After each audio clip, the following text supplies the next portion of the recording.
अस्सलाम वालेकुम दोस्तों, आज हम आपकी खिदमत में लेकर हाजिर हुए हैं हज़रत मूसा अलैहिस्सलाम की कहानी और समुंदर वाला वाक़या। हज़रत मूसा अलैहिस्सलाम अल्लाह के सबसे प्यारे नबियों में से एक नबी हैं। उन्हें कलीमुल्लाह के नाम से उस वक्त जाना जाता था जिसका मतलब होता है अल्लाह से सीधे बात करने वाला। यानी कि हज़रत मूसा अलैहिस्सलाम में ऐसी करिश्माई ताकत थी कि वो सीधे अल्लाह से बात कर सकते थे। हज़रत मूसा अलैहिस्सलाम की कहानी का ज़िक्र कई हदीसों में आया है। आज हम कोशिश करेंगे कि आपको ज़्यादा से ज़्यादा हज़रत मूसा अलैहिस्सलाम के बारे में बता सकें। तो वीडियो शुरू करने से पहले वीडियो को लाइक और चैनल को सब्सक्राइब कर दें। तो चलिए शुरू करते हैं। हज़रत मूसा अलैहिस्सलाम की पैदाइश एक इज़राइली परिवार में हुई थी, यानी वह एक इज़राइली परिवार से ताल्लुक़ रखते थे। कुरान में हज़रत मूसा अलैहिस्सलाम का नाम करीब 136 मरतबा आया है। अल्लाह ने हज़रत मूसा अलैहिस्सलाम को इज़राइली लोगों को हिदायत देने के लिए नबी बनाकर भेजा है। उस वक्त वहाँ के लोग फ़िरौन की पूजा किया करते थे। फ़िरौन मिस्र का एक ताकतवर बादशाह था। लोग अल्लाह को ना मानकर फ़िरौन को ही खुदा मानते थे। तब अल्लाह ने लोगों की हिदायत के लिए हज़रत मूसा अलैहिस्सलाम को वहाँ के लोगों के लिए नबी बनाया।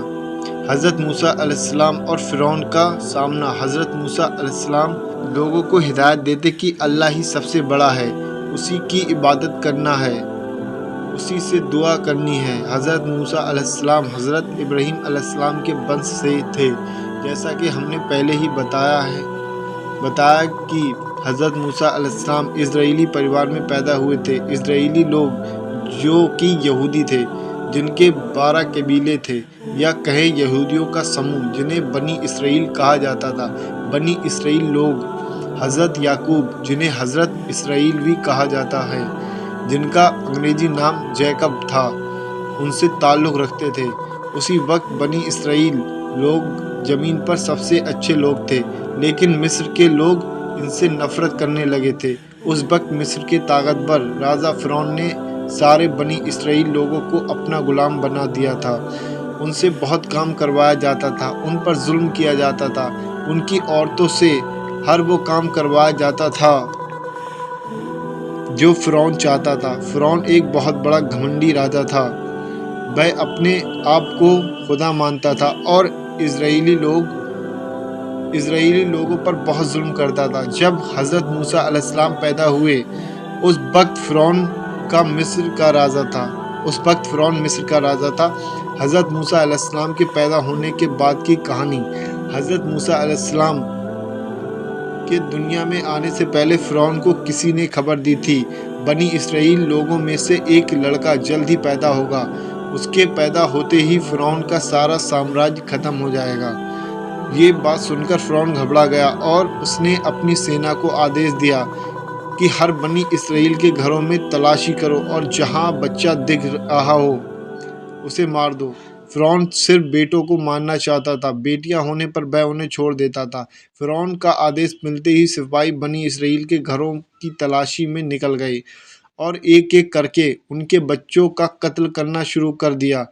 जब हज़रत मूसा अलैहिस्सलाम की माँ को इस बात का पता चला तो वह डर गईं। तब अल्लाह पाक से एक पैगाम उनको आया कि तू इसे एक टोकरी में रखकर नील नदी में छोड़ दे, इस बच्चे को कुछ नहीं होगा।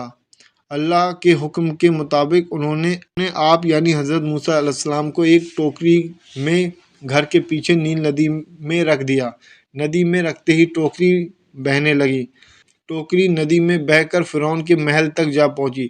टोकरी को देखते ही फ़िरौन के सिपाहियों ने हज़रत मूसा अलैहिस्सलाम को टोकरी से निकाला और फ़िरौन के पास ले गए।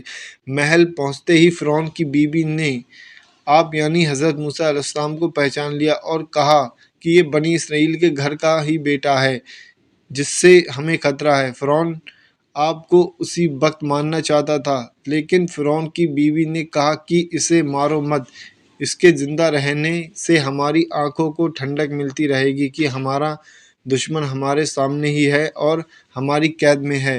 हो सकता है ये हमारे लिए खुशनसीब बच्चा हो। फ़िरौन ने उसकी बीवी की बात मान ली और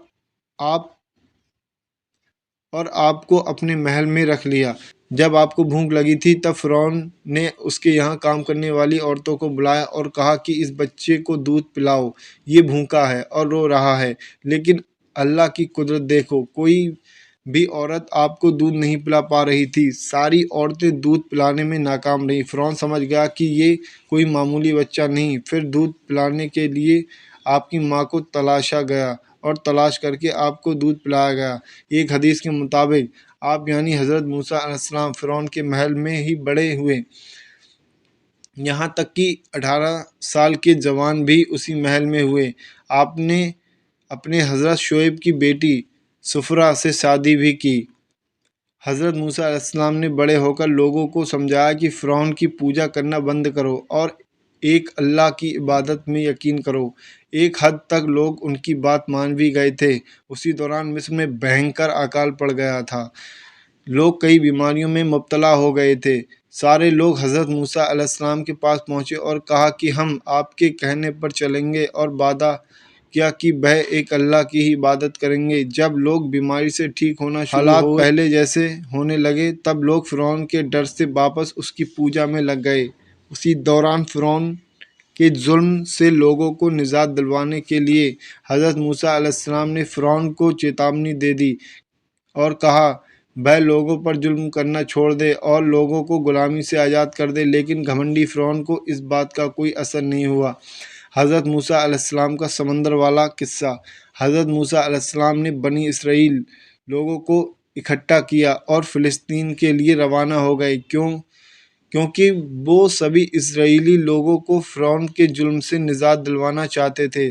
جب فرعون کو آپ کے فلسطین جانے کا پتہ چلا تب وہ ایک وشال سینا لے کر آپ کا پیچھا کرنے لگا۔ جب موسیٰ علیہ السلام بنی اسرائیل کے لوگوں کے ساتھ لال ساگر تک پہنچے تب ان کے پیچھے فرعون کی بڑی سینا تھی جو آپ کو مارنے کو تیار تھی، اور آپ کے آگے گہرا سمندر تھا۔ بنی اسرائیل کے لوگوں نے مان لیا تھا کہ اب فرعون انہیں مار دے گا۔ اتنے میں حضرت موسیٰ علیہ السلام نے اپنی چھڑی سے سمندر کے پانی پر مارا۔ ابھی آپ کے سامنے سمندر میں ایک سوکھا راستہ بن گیا اور سمندر کا پانی الگ الگ ہو گیا اور بیچ میں سوکھا راستہ بن گیا۔ حضرت موسیٰ علیہ السلام اور بنی اسرائیل کے لوگوں نے راستہ پار کر لیا۔ فرعون بھی اسی راستے پر اپنی سینا کو لے کر آگے بڑھنے لگا۔ تبھی اچانک سے راستہ بند ہو گیا اور فرعون اور اس کی سینا سمندر میں ڈوب کر مر گئی۔